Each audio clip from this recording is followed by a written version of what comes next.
বসে আছিস? তুই হাত ছেড়েছিস কেন? তোকে যদি প্রতিদিন ফাটানো হয়, তোর পেটে নাড়ি ভুড়ি বার করা হয়, তারপর তোকে সেলাই করা হয়, তোর কষ্ট হবে? হবে তো কষ্ট। হাসছিস কেন? হাসির মতো কি বলেছি? কষ্ট হবে কি না বল।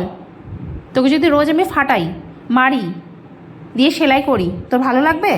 তো তুই ওর সাথে এরকম বদমেশি করছিস কেন? কি দোষ করেছিল? ওকে সকালবেলায় তো আমি সেলাই করে দিলাম। ওর গলা ফাটা ছিল, ওর হচ্ছে কি যে পিঠ ফাটা ছিল, ওকে আমি সেলাই করে দিলাম। এক্ষুনি তাকে দুম পিটিয়ে এখন এই তুলোগুলোকে তার ভেতর থেকে বার করে দিয়েছিস। একটা সেলাই শুকাচ্ছে না, আরেকটা সেলাই করে দিতে হচ্ছে। এত অপারেশন সহ্য করতে পারবে সে? প্রথম দিন যেদিনকে এনেছিলাম ছুঁচ্ছিলি না, আস্তে করে এখানে রাখা ছিল, আস্তে করে গিয়ে ছুঁচ্ছিলি। তো এত ভদ্রতা দেখানোর পর এই অভদ্রতাটা কেন? কি কারণের জন্য? তো সুস্থ এখানে বসেছিল চুপ করে, তুই ওর কাছে বসতে পারতিস, ওকে নিয়ে খেলতে পারতিস। খেলছিল তোদের সাথে? খেলছিল কিনা সেটা বল। তো তুই ওর সব উপর অত্যাচার করছিস, আবার হাত ছিঁড়ে দিয়েছিস। তুই দেখলি না যে সকালবেলা সেলাই করলাম? তোর ঘাগুলো শোকাচ্ছে? শোকাচ্ছে না তো? তাকিয়ে আছিস কি? তুই কিছু জানিস না? কিছু জানিস কি জানিস না? ল্যাজ নাড়ানোর কোনো দরকার নেই। ল্যাজ নাড়ানোর কোনো দরকার নেই। ল্যাজ নাড়াতে বলিনি আমি। উঠতেও হবে না। আমাকে আদর করে কিছু হবে না। ওকে আদর কর। ওকে এত ব্যথা দিচ্ছিস, ওকে আদর কর। আমাকে কেন আদর করতে আসছিস? আমাকে কেন আদর করতে আসছিস? আদর করার নামে ফেলে দিচ্ছিস সোফার মধ্যে। হ্যাঁ, এই কি মাথা গুঁজে নিচ্ছিস? মাথাটা কেন গুঁজে নিচ্ছিস এখানে? আমার ল্যাজ নাড়াচ্ছে, দেখো কোলে উঠে আসছে। এটা কি হচ্ছে নাকি? তুই আমার মুখের এখানে ঢুকে এলে তো কিছু লাভ হবে না, না? তুই আমার মুখের এখানে ঢুকে এলে কোনো লাভ হবে না। আমাকে চেটে কোনো লাভ নেই, আমাকে চেটে কিছু লাভ পাওয়া যাচ্ছে না।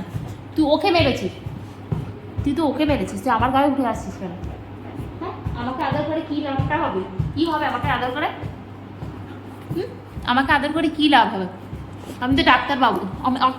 দাঁড়া, আমাকে আদর করে কি লাভ হবে? তোকে তো ওকে আদর করতে হবে। তুই আমার কোথায় উঠছিস? দেখ, তুই কোলে উঠবি, দেখো কোলের উপর উঠে গেলে হয়ে গেল।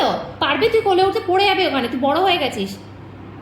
ও কি, তুই তো বড় হয়েছিস, কোলের উপর উঠে পাচ্ছিস কেন? তুই তো বড় হয়েছিস।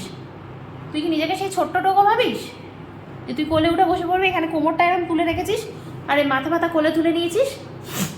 এই যে মুখের ব্যথা ঢুকলে এবার তো আমি হাঁচি হবে এবার আমার। হ্যাঁ, ওখানে বস, ওখানে বসেও কথা বল। তুই বড় আবার কোলে উঠে যায়, দেখো। উফ, ওখানে বসেও তো কথাটা বলা যায় নাকি? আমার কোলের উপর উঠে বসতে হবে? তুই ওকে গিয়ে ক্ষমা চা, ওকে গিয়ে ক্ষমা চা। দেখ পড়ে আছে, তুই তুই ওকে গিয়ে ক্ষমা চা। আর করবি ওর সাথে এরকম? ক্ষমা চা, ওর কাছে ক্ষমা চা। কি করেছিস তুই ওর পেটের ভেতর থেকে তুলে মুলে বার করে আবার আমার কাছে আসছে? আমার কাছে ক্ষমা চেয়ে কোনো লাভ হবে না, কোনো লাভই নেই আমার কাছে ক্ষমা চেয়ে। তুই বুঝতে পেরেছিস কি বলেছি? বুঝতে পেরেছিস তো? ওকে যে প্রতিদিন আমি সেলাই করছি, ওর কষ্ট হচ্ছে তো? কষ্ট হচ্ছে না? তোকে যদি প্রতিদিন ডাক্তারের কাছে নিয়ে যাওয়া হয়, ইঞ্জেকশন ফোটানো হয়, তো ভালো লাগবে কি? ভালো লাগবে? হ্যাঁ, আমাকে আদর করছিস,